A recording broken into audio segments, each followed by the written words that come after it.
Good morning, boys and girls. Are we in the right place at the right time? Good evening, everybody. How are you? Or as they say in our part of the country, yous are bravely. That's good, as long as you can understand me. Because Kenny sent me a bit of the press stuff for this here, and it says in the Tyrone Constitution or something, Ulster Scots linguist. So a couple of ones around our part of the world says, "You're going where?" I said, "I'm going to Omagh." To do what? I says, "Compare a concert." They'll not understand one word you say, didn't they? Because I get into awful trouble in this part of the world. I'll do a wee bit of work with Ulster Scots, and they always talk about the Reverend W.F. Marshall, who you might be familiar with, and some of his work, right? And I always say, you have to remember that the Reverend W.F. spent most of his ministry in Castle Rock, where he would be surrounded by the Ulster Scots language. So when you think about, I'm living in Drumlister and I'm getting very old, I hate to wear an Indian bag to keep me for the cow, and there I'm this town land was cleaner out than me, and I'm living in Drumlister and clabber to the knee. That's the only way you say that. Well, that's the opening verse of living in Drumlister, but I got in awful trouble many years ago. I said it in that broad accent, and somebody says, "You're not right."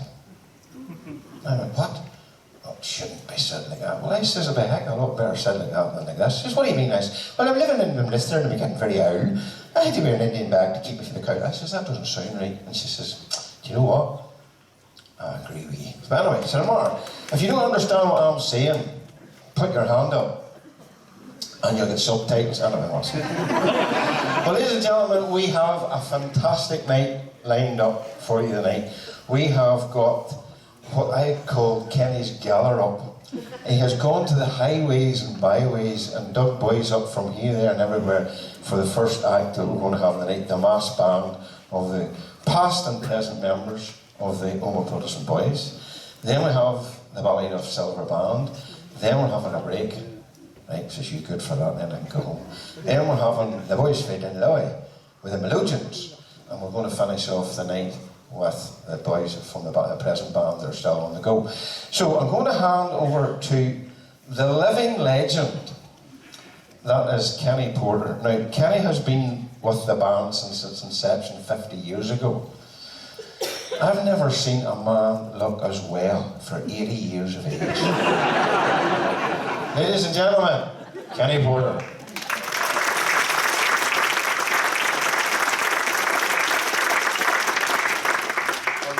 Good evening, ladies and gentlemen, and welcome to your 50th anniversary concert. Most of you will be aware that I've been bandmaster since the band was formed in 1976, so 50 years ago. Tonight, I want to share with you a brief history of the band. Now, for those of you who are old enough, cast your memory back to the early 1970s. As a teenager growing up in Northern Ireland, it was indeed a very dangerous place, with communities becoming polarised and each side marking out their own territories. We had bombings, shootings and murders taking place on a daily basis. Our towns and cities became ghost towns after 6 p.m, with everyone staying in their own enclaves. But despite all this, we had some of the best years of our lives. Right across the province, a strange phenomenon was taking place. It wasn't Beatlemania, but bandmania. In almost every town across the country, vibrant flute bands were being formed, mainly consisting of young teenagers dressed in brightly coloured jumpers and berets. Why was this happening? Was it through sheer boredom, or viewed as some sort of security given the political situation that existed in Northern Ireland at that time? Who knows what happened today? With the emphasis on heavy drumming, these bands soon earned the nickname as Blood and Thunder bands, with names such as Sons of Ulster, Rising Sons of William, Bound Defenders, Loyal Defenders and Protestant Boys appearing on the bass drums. By the mid-70s, almost every town had a band of this type. Now it was almost turned. The two gentlemen responsible for starting the first Blood and Thunder band in Omagh in 1975 were Norman Crawford and Ronnie Harkness, with Desi Moore teaching the drums and myself the flute. And it may surprise many of you to learn that this new band was called Omagh Loyal Defenders. It was the forerunner to the Blair Memorial and Omagh Protestant Boys. Now, we owe a huge debt of gratitude to both Norman and Ronnie. Without their vision and support, we would not be celebrating our golden anniversary. We're greatly honoured to have Norman and his wife, Ina, present here this evening, but sadly, due to ill health, Ronnie wasn't able to attend. So, could you just put your hands together and give a big round of applause to Norman and Ronnie?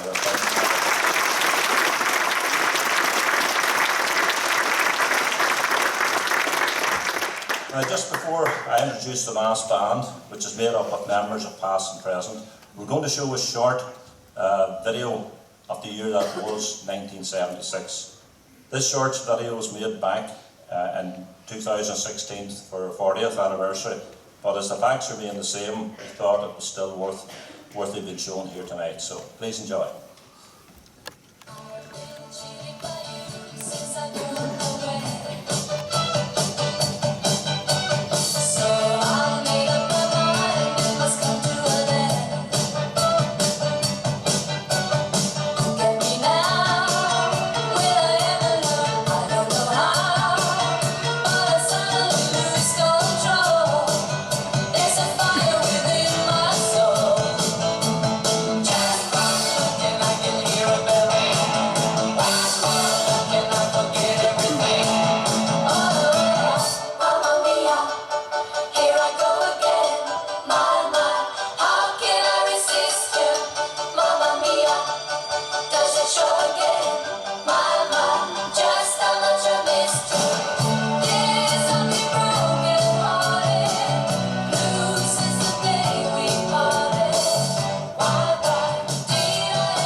In the firelight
Ladies and gentlemen, please put your hands together and welcome the mass band of Omagh Protestant Boys.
Well, ladies and gentlemen, the first tune that the band's going to play for you tonight was an old favourite way back in the 1970s, probably one of our first tunes that we learned at that time.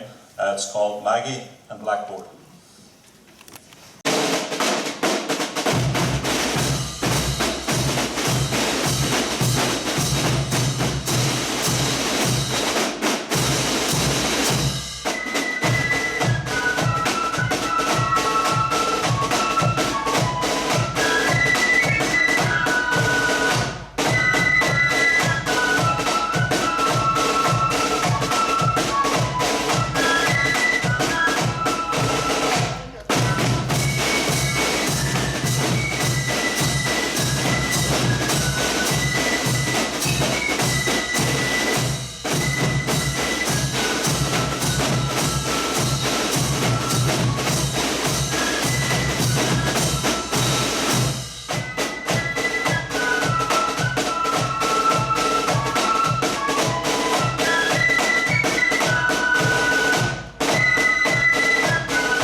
Some of these guys haven't played a flute in 40 years. You see David Spence in the back row there. He didn't know what way to turn the flute even this day.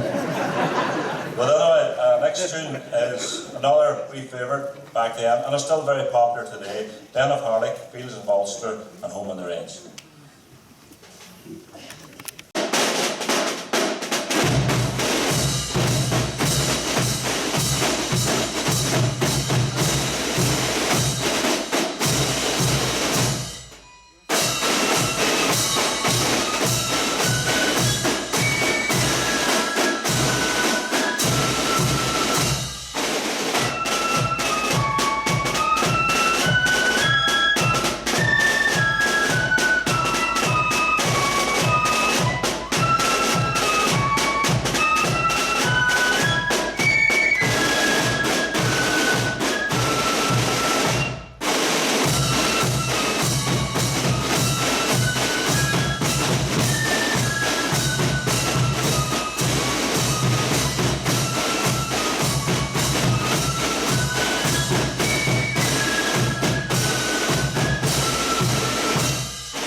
Since our formation way back in 1976, I think we've counted somewhere in the region of almost 600 members run through the ranks of the band.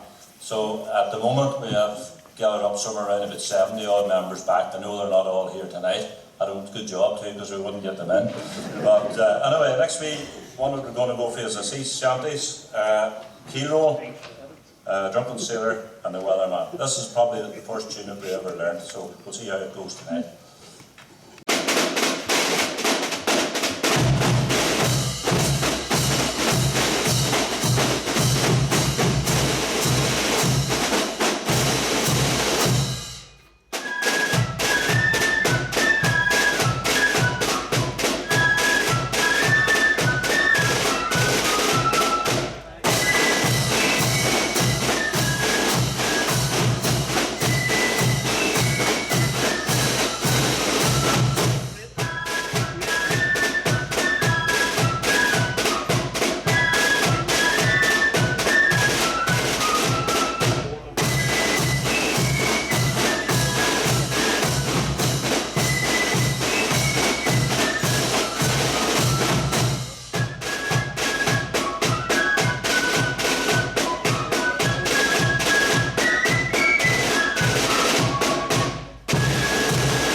Traditional tunes, one's Irish and one is Scottish.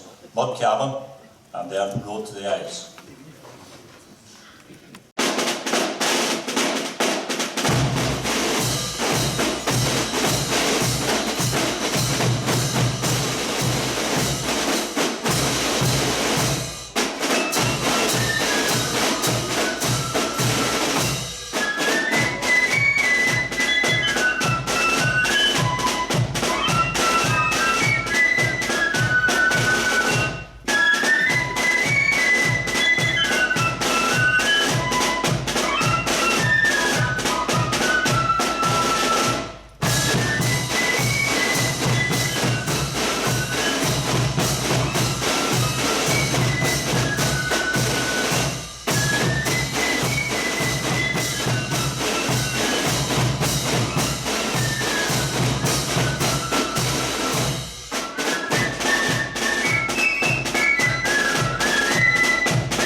last tune, you might say, oh.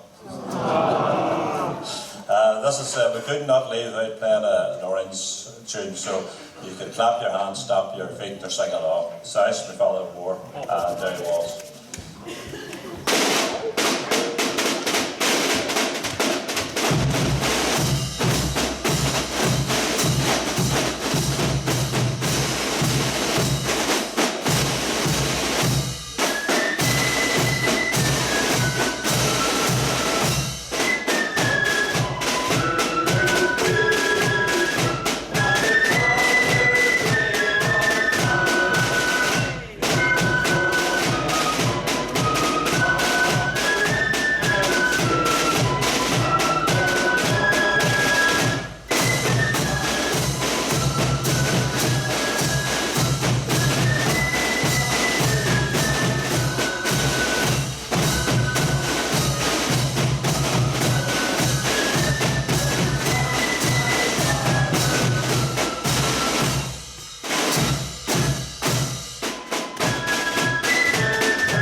Well, I think that deserves another round of applause.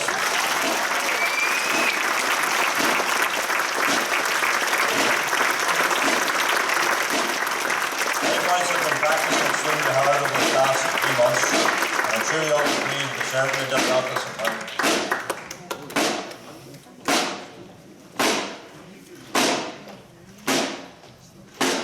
As the band moved into a new decade of the 80s, the uniforms changed from purple jumpers to tunics. Members increased twofold, and we were soon to become one of the largest bands in the country, with a membership now of over 70. Back then, members hailed from towns and villages such as Sine Mills, Newton Stewart, Blumbridge, Gorton, Fintona, Berra, as well as Omagh. But with the good times came the bad. Tragic would strike in August 1988. On a return home by bus from the parade in Portadown, the band was one of the first in the scene of the Ballygully Road bus bombing. 8 young soldiers aged between 18 and 21 from the 1st Battalion of the Light Infantry lost their lives. when they were massacred by the IRA, who detonated a bomb as they were travelling along the Curragh Road. They were returning back to their barracks in Omagh after being home on leave. It was a scene of sheer carnage, with bodies blown across the road and trapped underneath the bus. A night which many of our band members have never forgot to this day. They administered life-saving first aid in the darkness of night, using the shirts for bandages and the jackets as pillows, and offered comfort to those who sadly did not make it. News media at that time carried much of the harrowing details of that tragic night. One of her 18-year-old flag girls at the time, Julie Baxter, reported how she had thumped the chest of one of the soldiers repeatedly, trying to revive him, only to discover that the bottom half of his body was blown off. Drummer Dick Beckett raced to the bomb bus to help free those trapped. The newspaper reported, and I quote, "They had their heads bent and the bus seemed to be resting on their necks. We lifted the bus and pulled them free. Another soldier was trapped by his feet, so I crawled onto the bus, grabbed his ankles and yanked his feet free, leaving his shoes behind." Another drummer, Mark Connor, told the News of the World how he had nursed a soldier for 45 minutes, holding his head, and I quote, "His legs and chest were ripped open. At a couple of times he lost consciousness, so I gently slapped his face to bring him round. He kept asking about his mates." Later on, a policeman had asked Mark to help lift a dead soldier who had been covered with a blanket. Mark said, "My hands went down to where his legs were, then I realised there was nothing there." These are just some of the samples of the harrowing eyewitness accounts from band members of that horrific attack on a bus full of young men returning to their place of work. They also served as a reminder of the dark times in which we all grew up in, and how important it is never to forget. Could I ask you all to remain seated and sit still for a few minutes of reflection in remembrance of these 8 young soldiers who paid the supreme sacrifice in the defence of this country. Thank you.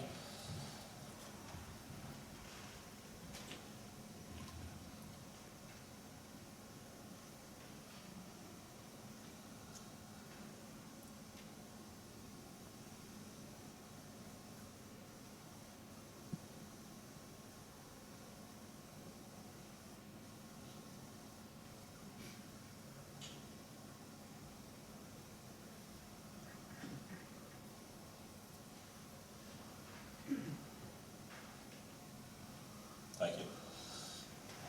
By the 90s, our uniforms changed again, this time from purple and grey to our first military-style black and red tunics with big caps.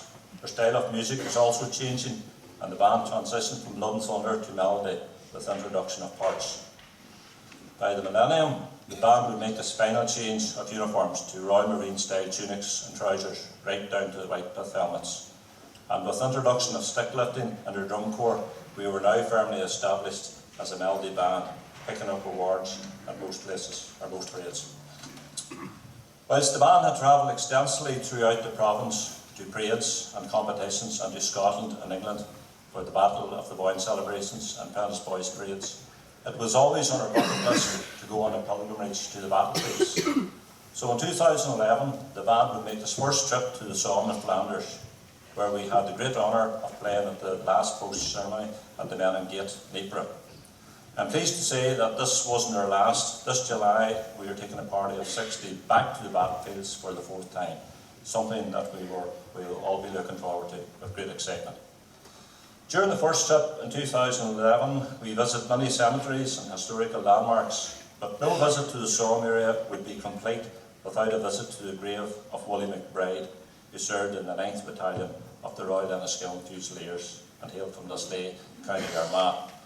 This young soldier's name is known all over the world thanks to the singer-songwriter Eric Bogle from Australia, who sat down by his grave, put pen to paper and wrote that famous ballad, The Green Fields of France, or better known as just Willie McBride. Here to bring you his rendition of The Green Fields of France is one of our own talented musicians, Mr. Callum Lucas.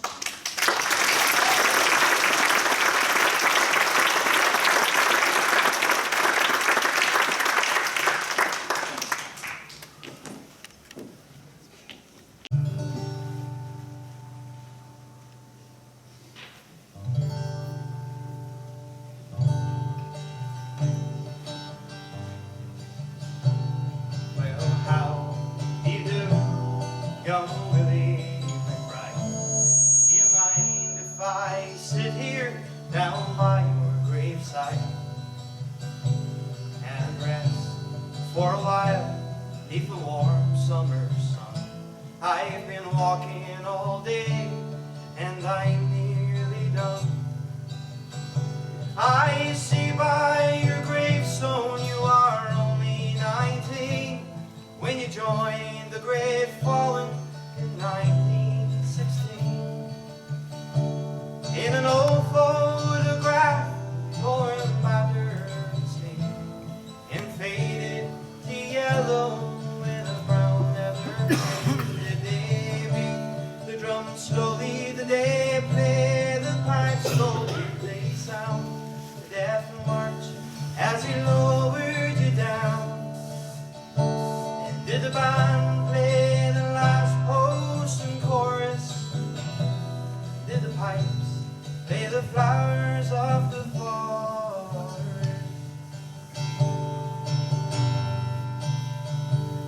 Did you leave your wife or a sweetheart behind? In some faithful hearts are your memories enshrined.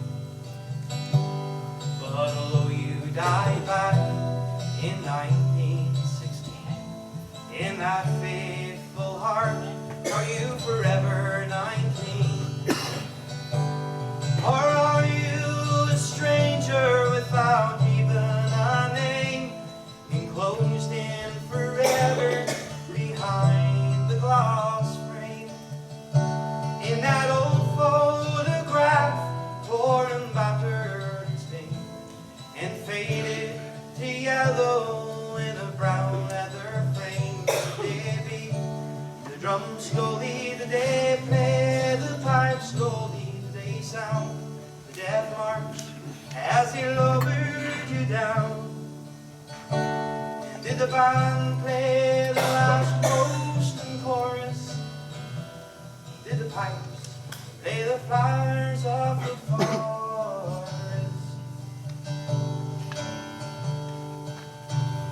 Well, sun now shines on the green fields. There's a warm summer breeze makes the red poppies dance. And look how the sun shines from under the clouds. There's no gas, no barbed wire, there's no gun firing now. But here in this graveyard it's still no man's land. The countless white crosses stand mute in the sand. To a man's blind indifference to his fellow man, in a whole generation that were butchered and damned. The day beat the drum slowly, the day play the pipe slowly, they sound the death march as he lowered you down. Did the band play the last post and chorus? Did the pipes play the flowers of the forest? Young Willie McBride, I can't help wonder why. Do those that lie here know why they died? And did they believe when they answered the call? Did they really believe that this war would end wars? Well, the sorrow, the suffering, the glory, the pain, the killing and dying was all done in vain. And for Willie McBride, it all happened again, and again, and again, and again, and again. The day beat the drum slowly, the day play the pipe slowly, the sound the death march as he lowered you down. And did the band play the last post and chorus?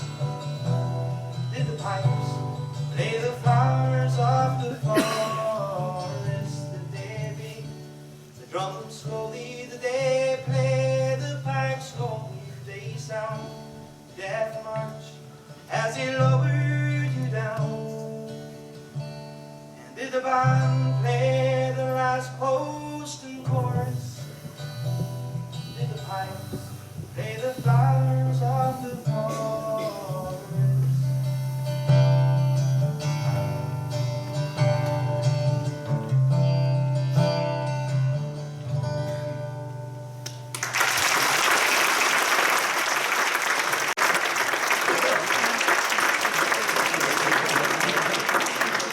Thank you very much, Callum. That's such a moving ballad and very well performed. Here's hoping Callum will bring this guitar with him when he travel over there in July of this year again. As I mentioned earlier about creating across the province and the UK, but the highlight of our travels was back in 2019 when we were approached by the Ulster Scots Agency to represent the Ulster Scots Marching Band Fraternity at the St Patrick's Day Parade in Savannah, Georgia, USA. We went with the full support of the local community and the loyal orders, who were very proud that we have been chosen as ambassadors to showcase our culture and heritage. Now, this was a trip of a lifetime in many respects for some of the members. It was the education about the true meaning behind the celebration of St Patrick, whilst allowing us to make connection with our kinfolk. If memory serves me correct, we are the only flute band from Northern Ireland ever to perform in the United States of America. So that's one for the record books. Now, it would also be remiss of me not to mention that for this last 46 years we have been engaged by the biggest lodge in Belfast District Number 5, leading them each 12th of July in Belfast in the Battle of the Boyne celebration, except for the years when the 12th is in Omagh, when we stay in our hometown. Now, over this last 46 years, firm friendships have been formed. They have supported us through the bad times as well as the good times, and we're delighted some of the brethren from St Simon's LOL 821 have travelled to Omagh here this evening to be with us. Make yourselves known there, lads. That's the radio voice right back there. Give them a big round of applause.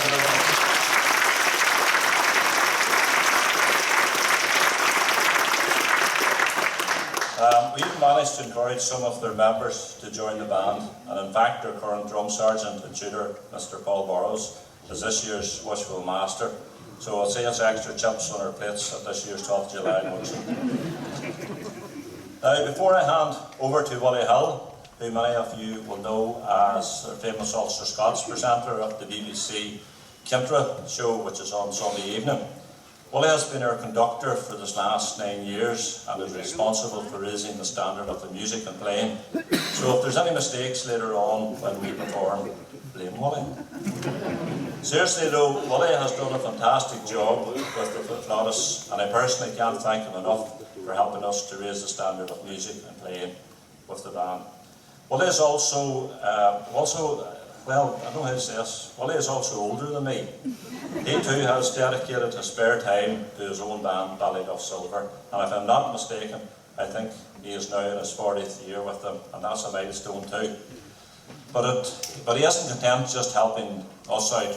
From what his good wife tells me, he's out nearly every night of the week teaching the young and old. Music is his passion, and I can testify to that. So again, Willie, thank you for all you've done for us and agreeing to do compere here tonight, and I'm sure you'll be getting your own back very shortly. So without further ado, please put your hands together and give Willie a big round of applause. Right, before we go any further, getting feedback here. Look at Kenny. Look at me. Who's older? Look at me. Is it a hard life? Is it a hard life? But Kenny, I'll tell you how this all came about. My son-in-law Paul looks after the drums in the band. One night he says to me, "Come and listen to the band." I said, "What?" He says, "Come and listen to the band." I said, "What do you want me to come and listen to the band for?" "Just come and listen to the band." I says, "Right." So we headed off. I'm bringing this curtain down, Kenny, just when I get you that sorted, Kenny, come on. I can stand here. I can stand here and talk all night. We need to get this band on. Because somebody says, "Where's Ballyduff from?" we're sort of up near Belfast. We bring them in from everywhere, so we didn't get that there. And so we went up that night to Cookstown, and the parade was over. And my son-in-law said, it wasn't my son-in-law then, but anyway, what did you think of the band? I says, well, the drummers are brilliant. Right, okay. I says, the flutes need sorted. Right, okay. So David Montgomery was there, and David came over. He says, what do you think of the band? I says, great drummers, David. Great. Flutes need sorted. Kenny gets this summons. Kenny, come here. What's wrong? I'd met Kenny a few times, because I was 40, I was a conductor of my band for a number of years in Final Town, and we'd done a couple of things with the band. So Kenny and I sort of knew one another, and Davey says, right, tell him what you've just told me. I said, what? Tell him what you just told me. I says, what about David?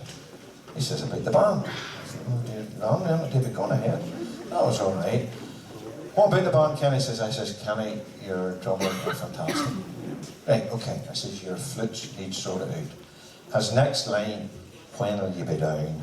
Well, that was many years ago, but anyway, as long as I want to imagine. But anyway, so we're saying is, we have Deloy coming on after the break, celebrating 70 years on the road. When we're doing 50 years on the road this year, this band here, Ballyduff Silver, actually began as a flute band, would you believe, in 1894. So they're on the road a fair wee while, so they are. And they decided in 1952 to change to brass. And you're thinking, why on earth would a flute band decide to change to brass? Very simple. They decided to buy new flutes. And in 1952, it was more expensive to buy a new set of flutes than it was to buy a new set of brass instruments. Now when you think, I'll show it to you in a wee minute or two, one of the basses in the band, the big instruments in the back, is a guts of £8,500. And you have 4 of them sitting. There's 32 grand before you start. Not that way nowadays, the flutes are still a wee bit cheaper. But anyway, but I heard a wee yarn the other day about this critter getting into a house of ill repute in Ballymena. And he's walking up to the door of this public house. And this boy's standing here, he says, excuse me, sir, are you going in here to take drink? And he says, I like a wee pint on the way home. He says, do you know the damage that is going to do to your body? And he says, well, I'm only going to have 1 pint. He says, well, I don't know. He says, you don't realise, you obviously don't realise the damage you're going to do to yourself. Well, he says, I'm not a big drinker. He says, but why are you preaching at me? He says, I am trying to turn you away from the evils of drink. So he says, well, how long a wee minute or two? He says, how do you know about the evils of drink? Have you ever had drink? He says, it has never touched my lips. He says, how do you know that's bad for you? Oh, he says, I know a number of people, he says, who have been affected by this. As demon drink, he says, that's all I can call it, as demon drink. Well, he says, how on earth can you stand there and preach at me about the evils of drink if you've never had a drink in your life? And I'm telling you, he says, I tell you what, he says, I'll go in, he says, and I'll get you a drink and you can try it. Oh, he says, I don't know. I don't know, he says, I just do not know. He says, I tell you what, I'll get you one very small drink. Right, what will it be? He says, it will be a local, let's say, a distilled local drink. Oh, he says, from where? Oh, he says, just up on the north coast. Right, he says, okay, I'll have a go at it, he says. I'll have, yes. Is it, what is it? He's like, no, just try it. He says, well, I tell you what, he says, do me a favour. What? He says, can you get it in a teacup for me? What? Can you get it in a teacup? Just a very, very small amount in the bottom of the teacup. And the man goes, it's not only in a glass. He says, I don't care. He says, I want this in a teacup, a very, very small measure. Right? He says, that's okay, that is not a problem. He goes up to the barman, he says, give me a pint of heart. And he says, a half a Bushmills. No problem. So he says, can you put the Bushmills into a teacup for me? And he looks at your man and he says, you want the pint? Yeah. And this teacup with Bushmills in it?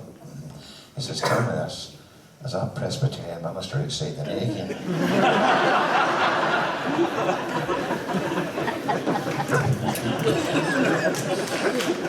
No, don't clap. It only encourages me. You're talking about Ulster Scots, and people say to me, it's not a language. It's not a language. I says, how long are you? There's 3 things define a language. What's that? I says, is it spoken? Yes. Is it written down? Yes. Is there a dictionary? In fact, there's 2 dictionaries, so there are. I says, therefore, it is a language. And a lot of people, when they see it written down, they go, what on earth's that there? You see when you say it, like I retired a few years ago. I know, you're as young as, no, I'm not very young, but anyway. And my wife, she said, look, this will be great, dear. We'll be able to go out for lunch and do lunch and things like that. There, this is lovely, dear. So we enter this new place in Ballyclare, and up on the wall, you want it, we cook it. And I thought, right, go ahead. It's the wee girl, lovely wee girl comes over. Now, ma'am, sir, what would you like? So why she had a wee fancy starter and all the rest of it. I says, look, just bring me some as a starter. I says, a wee bit of cheese or something. Ah, she says, not a problem, sir. What would you like for main course? Oh, I says, I'd like a wee piece of fish. Right, okay. What would you like, sir? I says, I would like a horse steak. Sorry, sir? I would like a horse steak. Sir, I'm not sure that we would do a horse steak. What makes you think we do horse steaks? Well, I says, wait, I tell you, there was a wee woman over in the corner looking for mare soup. See? Wait a minute, I see what's going on here. And as if by magic, look at that there. Happy, smiling faces. Oh dear. We'll see what way we get on in a wee minute or two. So this is the Molly Duff song. Morning, dear, upset. We'll wait to your thank you very much. Did you know you were singing a solo? Oh, you did that sort of night. You went to the toilet first. Oh, that's awful. Well, we're going to play stuff that you might know and stuff you might not know. And if you don't know, tough.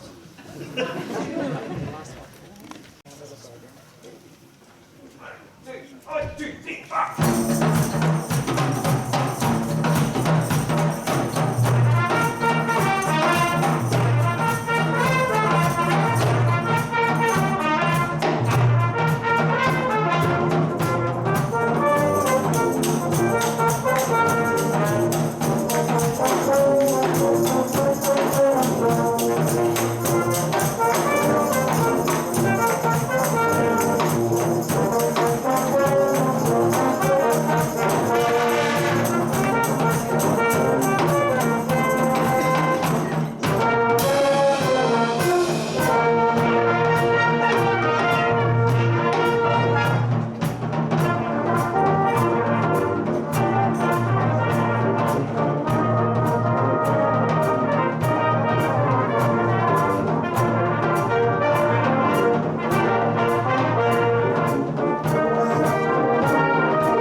Who recognised that?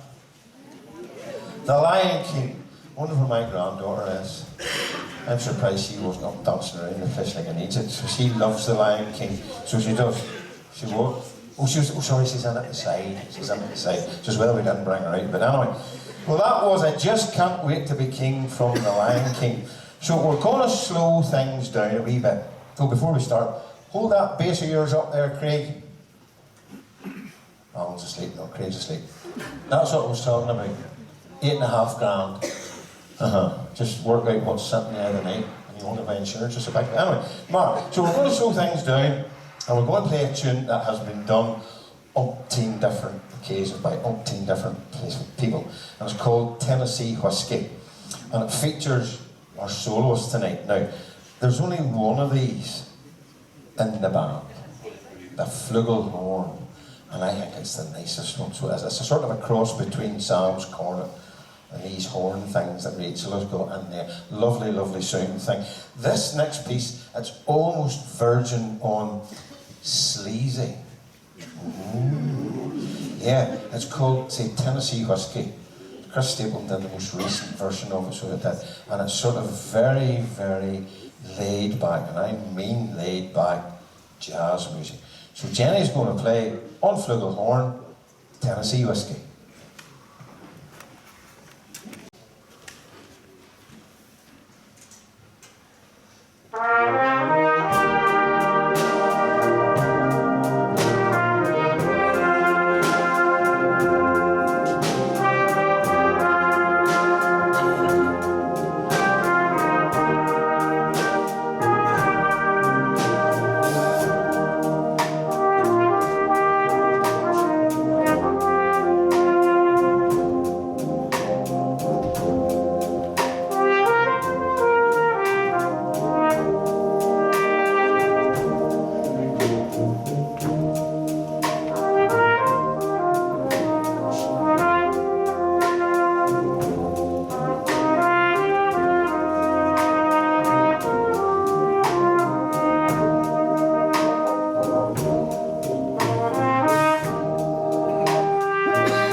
even with a pink hat, but we'll not even go there.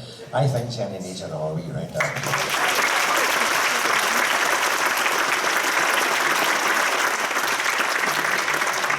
It takes guts to stand up and play a solo on your own in front of 200 odd people and hope that you play all the right notes, I'm telling you. So we're going to go now to a wee piece of film music. And the film is about a collection of ladies who work in a typing pool in America, okay? And the stars were like an Lily Tomlin and ones like that there. And about 3 weeks before the film was about to be released, all the big noises got together. And they said, right, we've got this, dum, dum, dum, dum, dum, and we've got the theme tune. What, you were doing it? Oh, I wasn't, you were doing it? No, it's not mine, would you? They had no theme tune. So they were in a bit of a pickle. And I thought, right, what are we going to do to get a theme tune in 3 or 4 weeks before this film's released? Well, get your woman to do it. She's in it. And of course, your woman was Dolly Parton. He's gone already. Right to the front here, I let you down a bucket for me. Anyway, so they got Dolly on the ball. And Dolly wrote a theme for this film called 9 to 5. You might know it. You might enjoy it. You just never know. But here's 9 to 5.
Nearly at the end we are, and we're going to play a tune synonymous, it's a good word, I don't know what it means, but synonymous with a particular football team from Merseyside who are playing in the FA Cup tonight.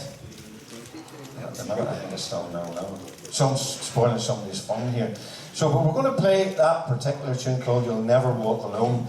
And it's actually from the musical Carousel, one of the lesser known Rodgers and Hammerstein musicals. It's a sort of it's quite a poignant one. It's a sort of, it's a reflection on life and looking forward and looking back and one things like that there.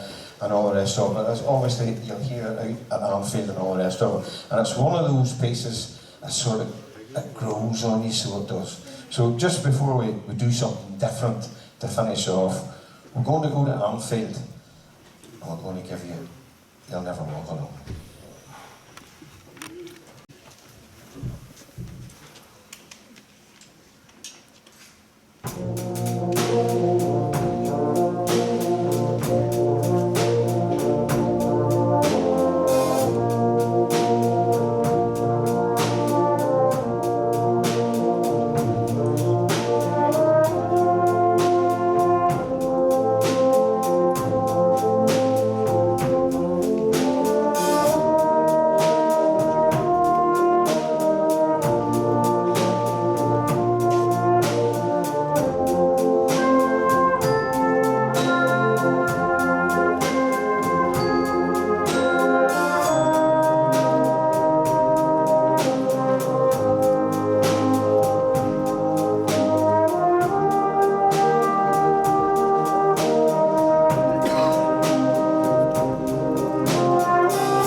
No, the other reason we play that, I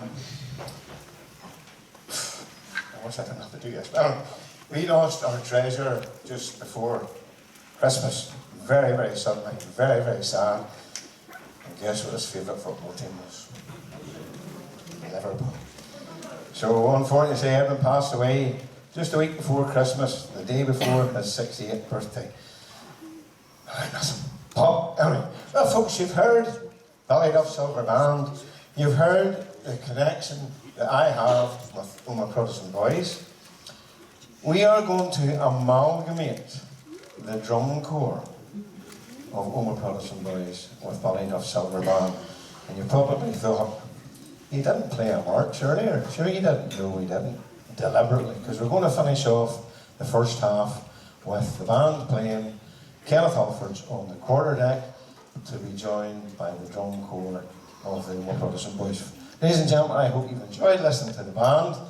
And if you're about up on East Antrim any day, you've nothing else to do during the summer, you might hear us playing around notes up around there.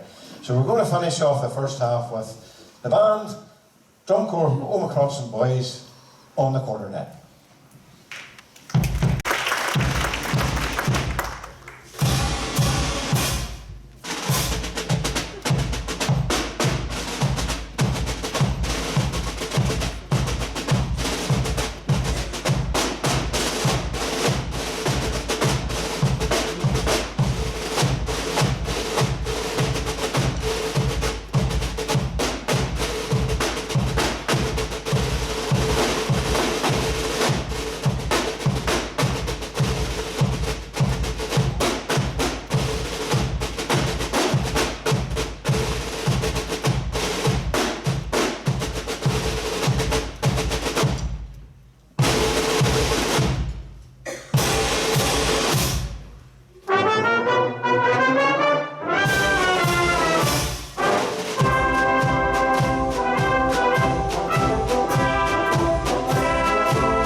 switched on. Right, bring on curtain in the boy. I know, you see this. Look at that there. Huh? Well, so far so good. We've managed to get through until 9:55. I thought I was going to be drinking tea at 11 o'clock. Well, not by the night time. We'll have 10 minutes for, as the Americans say, we're going to have a conference stand. Right, so if you have to do what you have to do, you've got 10 minutes, because if you're not back in 10 minutes, I'm starting without you. And I am not joking. If you need to go to the toilet, next to my name, I've got a good one to see you in 10 minutes, folks. I've ever had in my life, anyway. Well, welcome back, ladies and gentlemen.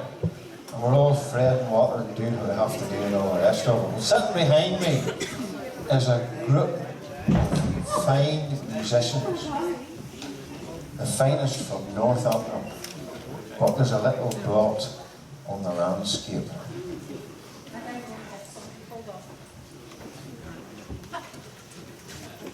That is the blot.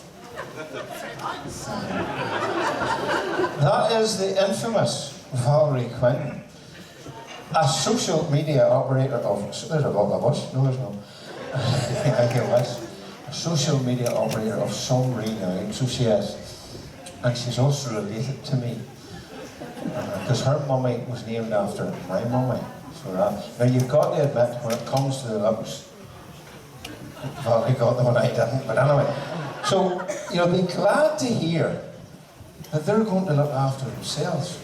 Robert is going to do the talking. So I'm going away for a long, long time. Ladies and gentlemen, the Loy Accordion Band.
back tonight. I think this is working now. Been a while since we've been back in Omagh, so it's great to be here. It's great to be here with the full band this morning in Omagh tonight. That little piece we kicked off with was a little American march, composed around the start of the 1900s by composer Jacob Souza.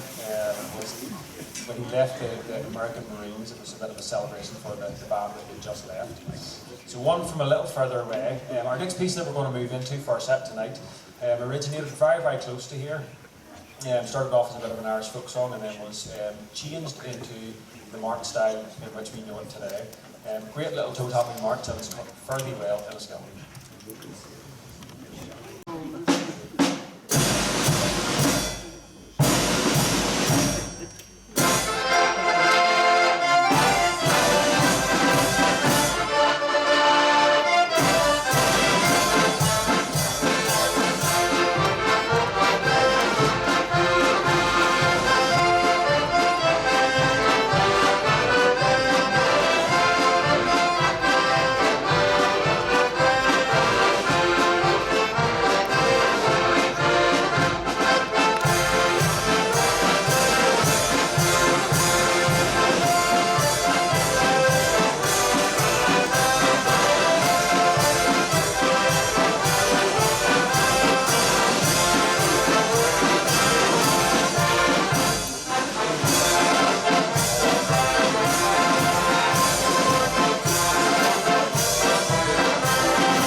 The next piece we're going to play tonight is one we learnt back in 2022. We had the privilege to go to the Somme and play at the Meningate, and this was one of the pieces that we played as our sacred choice that time.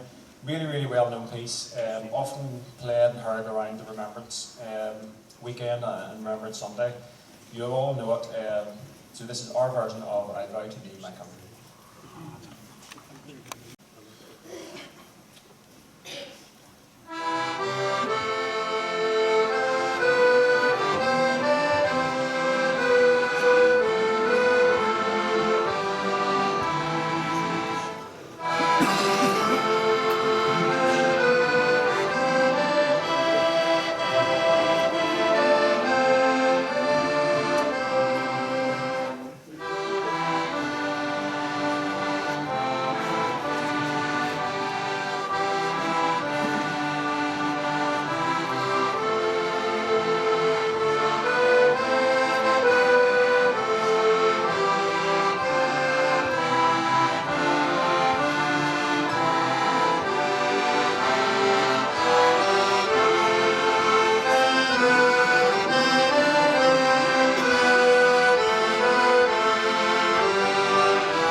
assistant there.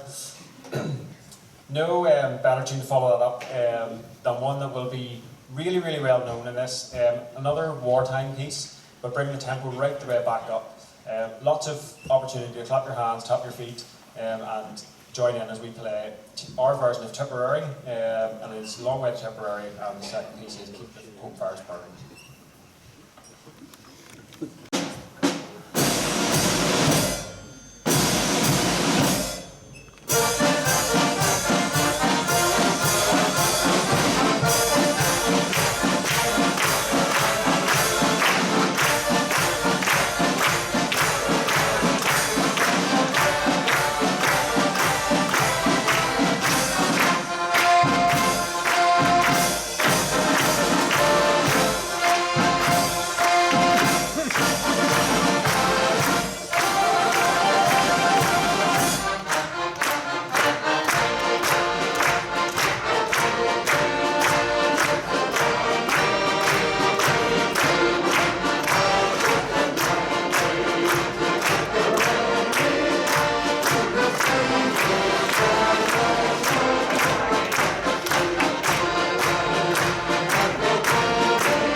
Normally when we don't know something, there's a little bit you're not sure of. Our face might go red, or we might be a little unsure. When Valerie doesn't know what she's playing, she just starts to clap. Is that right, Valerie? She just hopes you to join in with the bottom and get her ring back. And you move a bit to the right. Look, most of our pieces we play tonight are really well known from composers from many, many decades ago, most of which have sadly passed away. But we're really lucky that Dunwody's answer to Our Little Mozart is sitting right beside me. And when most of us a few years ago in London were freezing cold and wet, waiting to do the Lord Mayor show, this man was tutoring about, thinking about how he would write a new march. And we're really lucky that a few months later, I don't even think it was a year, a few months later he produced what has become a really, really great march that we play. And this is our version of Tommy's piece, The Rotunda.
don't be fooled by the smiles out of him either.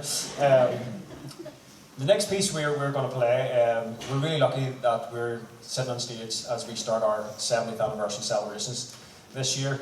And this is a piece that I wasn't probably about for, thankfully. I'm not that old, I'm quite young, not like people way over there.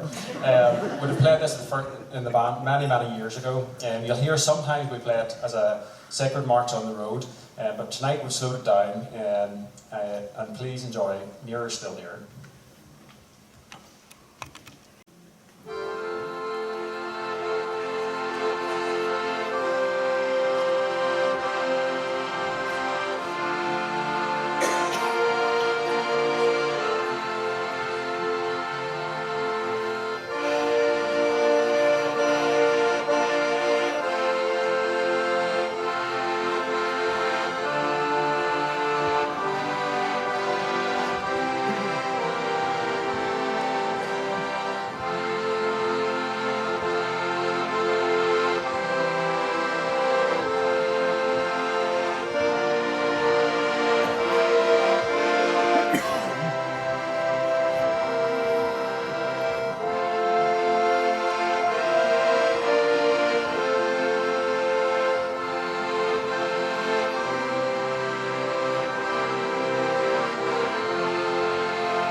Just double checking where we're actually playing.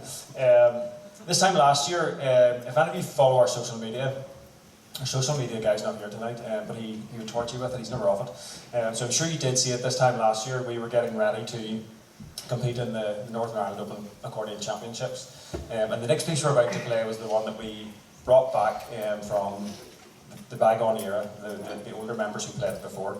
The youngest of us learnt it for the first time, Valerie, yeah. You'd watch what I say, I'll not get out of here tonight.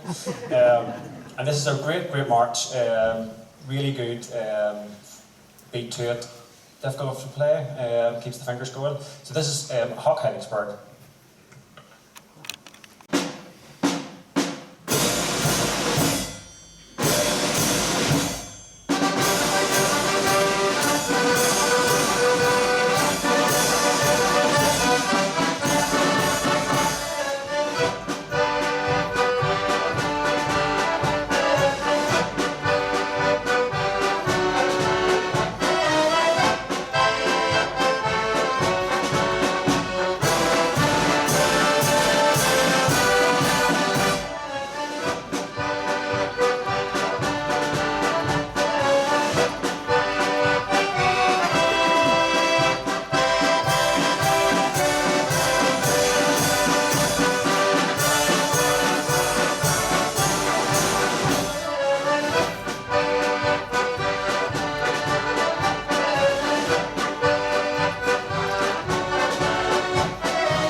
I've been doing that much, taking the handy to these other two, put the wrong music up there. It's usually easier when you have the right stuff in front of you. Had to grovel almost to get sharing batteries. Folks, it's been great to be back here. Just before we finish our last piece for the night, our very, very quiet bandmaster on the very left of the band is going to would like someone from Omagh to come just on the stage. On behalf of our band, we would like to give them a small token of our appreciation in recognition of their anniversary year this year. Is Kenny on?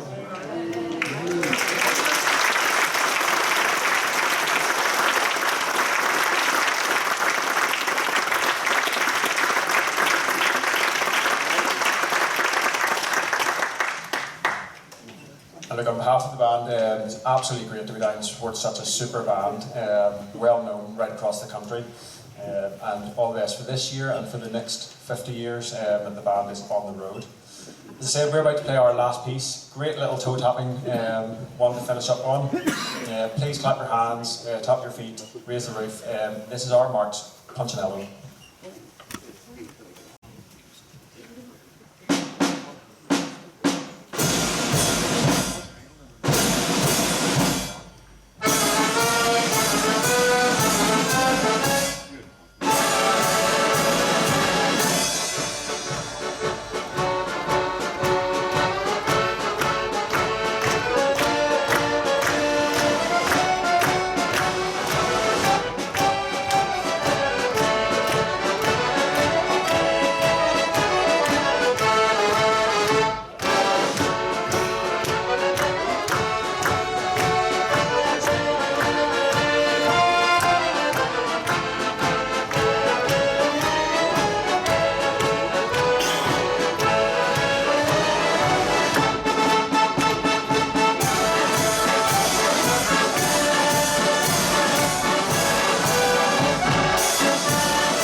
Right, that's all right. Does anybody want to order their breakfast? Because, see, the band comes on, they're going to play for an hour and a half. Who said good? Did you not get out at all, mate? Oh. But no matter. So we're going to have one of those very, very, very quick changes, so we are. I was talking with my son-in-law earlier on work. No, hold on. He doesn't work for Translink. He's employed by Translink. Because apparently nobody works in Translink. Maybe they do down around here, but no. That's about right. Well, I know it's about right. In fact, it's 100% right. But apparently they advertised for new employees quite recently, and you had to go to do this aptitude test. So they brought all these employees in, you see, and all these fancy questions and all this, the rest of it. And everybody forgot them in their exam sits down. Good morning, sir. Thank you very much for coming. And you know you will have 3 questions to answer. I know you got it. Go on ahead, you boy. You ask me whatever. I'll give you an answer. Go on ahead. Okay, sir. Now, you will have time to consider your answers. Just don't dash in with what you imagined comes into your head. Take your time over this. Right, he says, go on ahead, give me the first two. Okay, he says, how many seconds are there in a year? Give me that again. How many seconds are there in a year? 8 potteries. 8 potteries. 12. Now, hold on, sir. Listen to the question. How many seconds are there in a year? I tell you, 12. Well, sir, can you explain your answer? I did. I can't. It says the 2nd of January, the 2nd of February, the 2nd. I know, it's worse. That's only the first question. Right. So the boy says, well, I suppose you have to give him something for that. Right. Okay, says, now, sir, your second question. Now, please listen to this question. He says, now, take time for your answer, okay? Are you comfortable, sir? I did. He says, How many days of the week begin with the letter T? He says, yeah, you're waiting me up. 4. So, listen to the question. How many days of the week begin with the letter T? I'm telling you, 4. Right, sir, can you justify your answer? Aye, D. Tuesday, Thursday, the day, the morrow. So I thought, right, okay. Sir, your final question. How many D's are there in Rudolph the Red-Nosed Reindeer? How long? He says, can you give me a minute or two of that? I'll try again. He says, how many D's are in Rudolph the Red-Nosed Reindeer?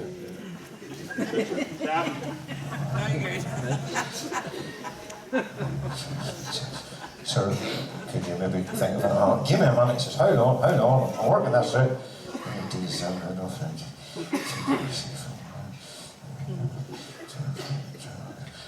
247.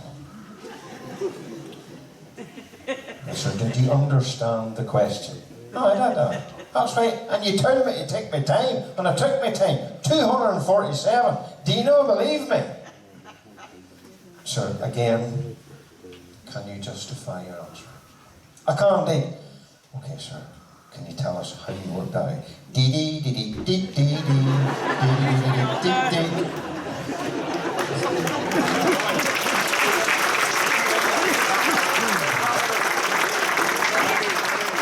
Look at this!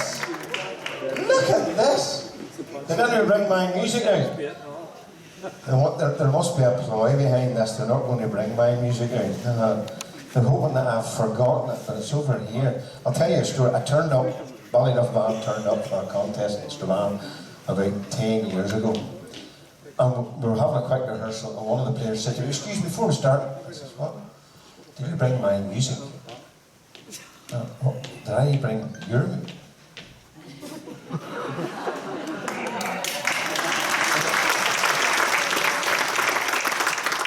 Teacher's pet or what? He thinks that get away if he plays a wrong note, I'm not noticed. Watch me. And I say, turned up, have you my music? I says, no, I have my music. He says, what am I going to do? I says, I don't know what we're going to do. Now, this is literally an hour before we're playing the contest. I had to ring a friend of mine. I said, Tommy Moore, I probably know Tommy. Tommy, would you have the soprano cornet part for music for a festival? What's wrong? I says, there's for nothing. Now, I will not tell you what he said down the phone. It was nothing from the Bible. And I said, we got the part we played. We actually won the contest that day, but that shows you how long ago it was. Well, we are going to entertain you now from now until approximately midnight. So sit back and relax and enjoy the Omagh Protestant Boys Band.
Things down a wee bit, and we're going to just off the west coast of Scotland to a place called the Dark Island. Okay, so imagine that you've got the gales blowing in your face and the wind taking the skin off your head and all the rest of it. But this is a nice day. This is a nice wee calm day on the Dark Island. Now there's people live on the Dark Island, there's about 1,200 people, okay? And it's one of the most remote places in the British Isles. So this is totally different from a march. This is very slow, very calm, and very sedate.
next wee piece is a collection of American Civil War tunes, okay? And they were used by both sides, actually. And Kenny has told me if somebody can name all of them, he's going to put up a prize. You don't think that's funny, no? But I'll tell you what, do you know what the prize is? All-inclusive weekend in Cullybagging. So have a wee listen and see if you can recognise some of these tunes, or maybe all of them. It's called The Blues and the Greys.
Many tunes did you recognise? Now one of them was not the Billy Boys. Before you say it. You would tell me or no? No, don't bother me here all night. Anyway, right. And then we had a load of fancy drumming, and those drummers are actually quite good. Give them a round of applause.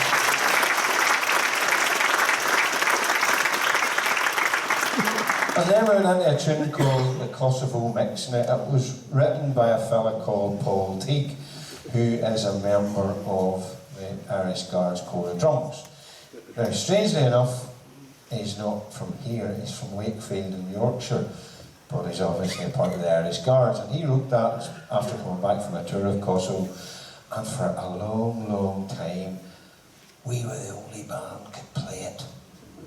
And then they started pinching it, but none of the rest of them play it as well as we do, so there. Well, assembled over here, we have three further outstanding musicians. Yes, Sarah, you're in on this one. Yes, that's it. We're counting you. We've got Andy, and Jenny, and Sarah. And they're going to transport you to Cong. Where? Cong. Where's Cong? It's down in the Free State, if you want to know. Who remembers The Quiet Man, the film? That's where The Quiet Man was made, in Cong, way, way down, almost on the west coast. And that very famous tune from The Quiet Man is what the trio of flutes are going to play for you now. The Isle of Innisfree.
My wife loves the quiet man. There's the quiet man and Pretty Woman. And if they're ever on the TV, oh, I need to watch that. She's only seen them about 20 times. And nothing would do her one year than when you go down to Kent and see where the quiet man was filmed.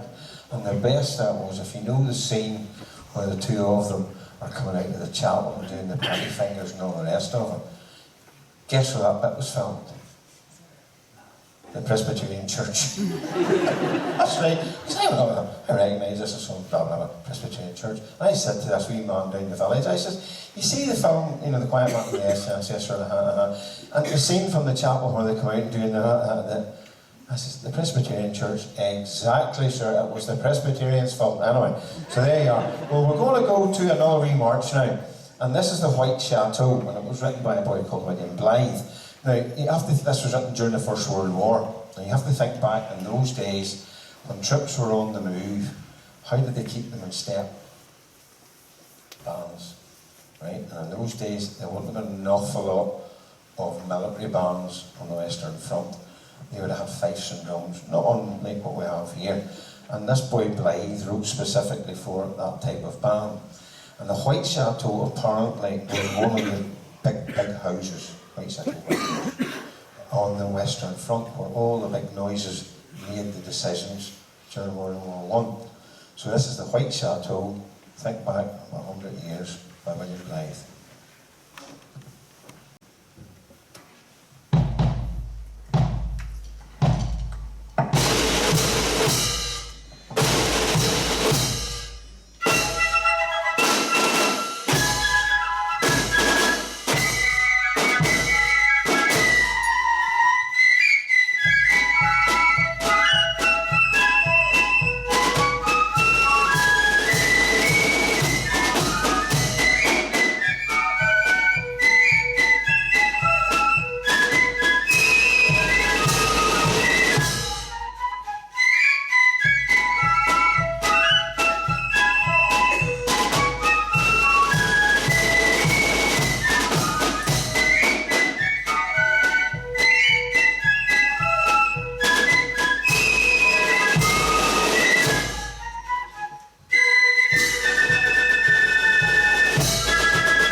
Better look at the list that Kenny has given me. 1, 2, 3, 4, 5, 6, 7.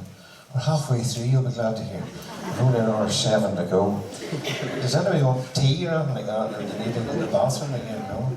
Well, folks, we have come, would you believe, at the appointed hour of 10 to 11 to our last piece. Oh, come on, you can do better than that. Wait, settle yourself. Right. We have come to our last piece. You're getting better, but we haven't got time to improve on it. But anyway, right, but before we do, earlier on, Kenny mentioned about the association the band has with St Simon's Lodge in Belfast. And we have quite a few of them here this evening. Make yourselves known, St Simon's Lodge.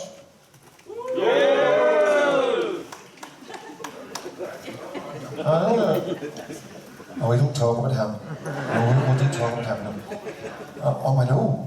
He's told me on a number of occasions. He says. But anyway, right.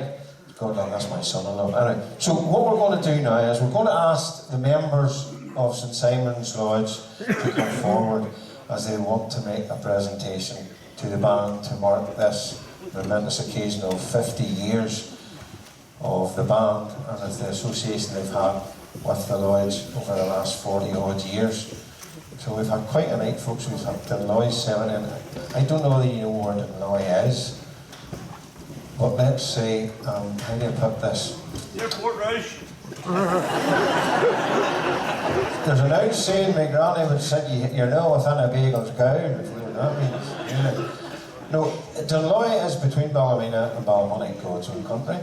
And let's say they don't have many supporters on the 12th of July morning. I can't be any more subtle than that. And the band actually can't rehearse in Dunloy Hall, they have to rehearse up in the church hall. Such is the anti-band feeling that will be in that community. So to have one of the finest marching bands in the country here tonight is indeed an honour. So, Mr. Montgomery, it's over to you. You want the mic? It's fine, you're not getting it. Thank you very much, Willie. Kenny, apologies, band members, apologies for basically interrupting your concert. So I'll not take up too much of your time. I'm speaking on behalf of St Simon's 821. Our lodge has a long association with Omagh Protestant boys. I'm an ex-member myself. And as Kenny alluded to earlier on tonight, they come and they march in front of us on the 12th day, which can be anywhere between 12, 13 to 15 miles by the time you finish and you start and finish. So have you already seen our masters hiding in there? Because he should really be doing this, but wave again, Paul. That's our master. So,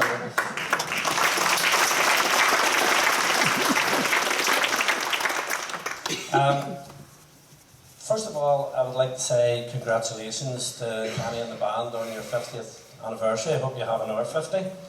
And we in 821 could not let this go by without marking it and basically doing something as a token of our esteem. So, I'm just making sure I have all the right notes. So, Stephen, can you, thank you. Kenny, if you'd like to come forward. So, we thought in the lodge we need this to mark this event with some sort of item or thing that would be useful to the band. So what we've done, we have a ceremonial mace, and hopefully it will fit the drum major. Am I right? Kenny, you do receive that on behalf of St Simon's 821.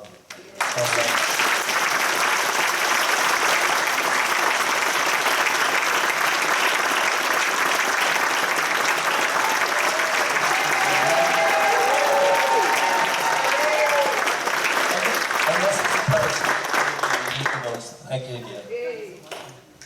Thank you all very much. Stacey's been busy behind here doing all the PowerPoint presentations. Just before we finish off, it's good to see a brilliant audience. We've sell out tonight. I know there's a few people couldn't get with illness and different things, but it's good to see such a good crowd. Bands are all fantastic tonight, all different from the brass to the accordions.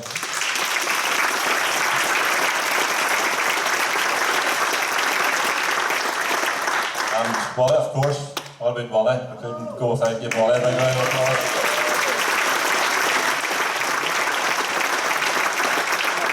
Now we're going to finish off with It's a Long Way Tipperary. No, these are going to be the choir. We're going to sing. Well, as Kenny said, we're going to finish off just a couple of wee tunes from World War I, which we'll probably play when we go to Belgium during the summer. And I must admit, I had been on a fleeting visit about 15 years ago to the battlefields, but the last time we were there in 2023, we were there for 5 days, and we did it properly. I mean, I did it properly. We went to all the major places that we that visited at that time, and Kenny, of course, said to me, he says, we're going to do a wee service at the Ulster Tower. I says, right, Kenny, not a problem. He says, we'll do all the readings and we'll sing a couple of hymns, bring the bugle.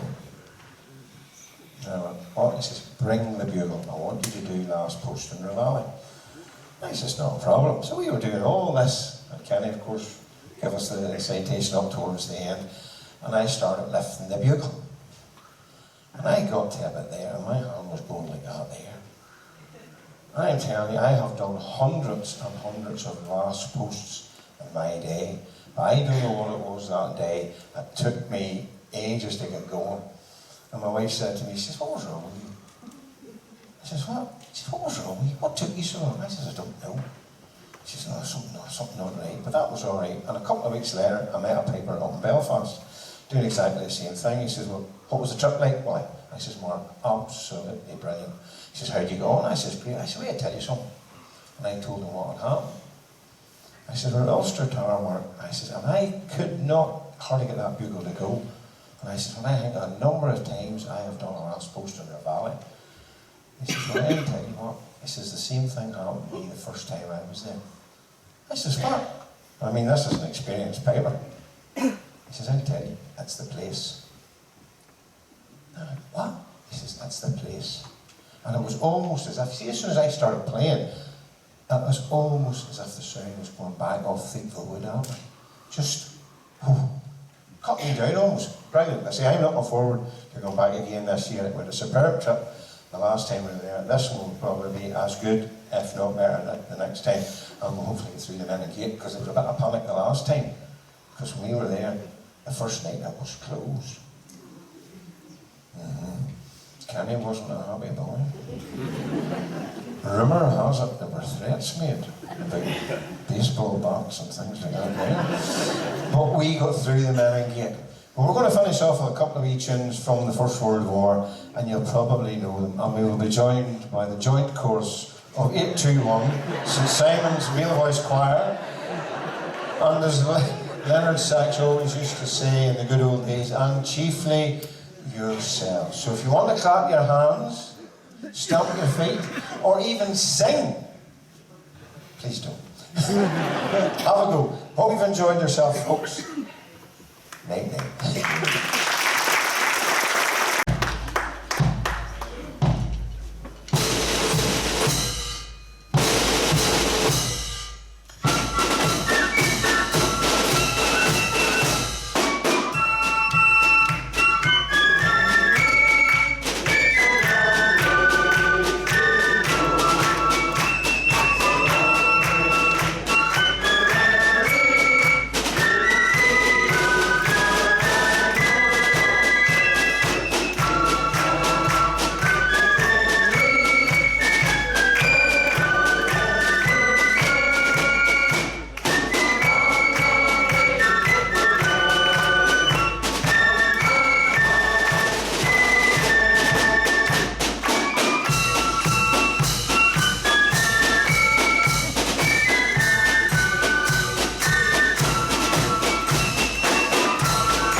that's it.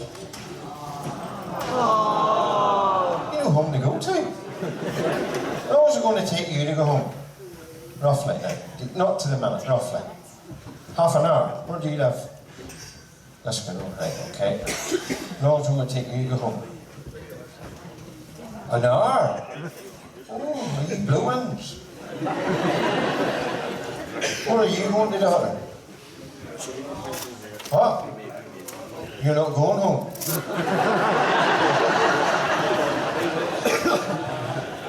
Ask no questions, you'll be told no lies. Anyway, well, it's going to take me an hour and 20 minutes, right? It's going to take me an hour and 20 minutes. And I need my beauty sleep, and you have to agree with it. All right. Folks, thank you very much for being a super audience. I hope you've enjoyed yourself, and safe home. And remember, if you're driving, make sure you've got a car.